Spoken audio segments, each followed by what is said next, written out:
इकडे उत्साह आणि वातावरण बघताय हे शब्दात सांगण्यासारखं नाही आणि आम्हाला नाचगं घुमाची टीम म्हणून तिकडे यायला खूप आनंद होतोय. नवीन ऊर्जा मिळाली पुढच्या सगळ्या प्रमोशनसाठी आणि नवीन वर्षाची सुरुवात उत्तम झाली.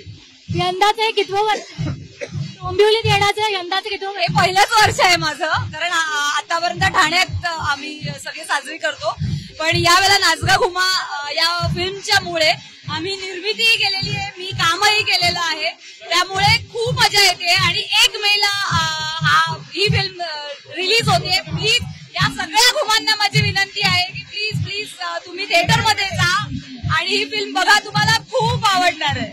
ठाणेकर डोंबिवलीला आल्यानंतर कसं वाटतंय? खूप भारी वाटतंय. माझी सुद्धा पहिलीच वेळ आहे, पण नाचगा घुमासाठी आम्ही प्रमोशन करण्यासाठी आलोय आणि एवढ्या सगळ्या घुमा इतके आहेत, त्यामुळे हा पिक्चर जास्तीत जास्त घुमांपर्यंत पोहोचावा म्हणून आम्ही आलोय. खूप भारी वाटतं. थँक्यू सो मच आमच्याशी बातचीत केल्याबद्दल. कॅमेरामन कल्पेसोबत ऐश्वर्या मधुरे सावंत, टाइम्स नाऊ मराठी, डोंबिवली.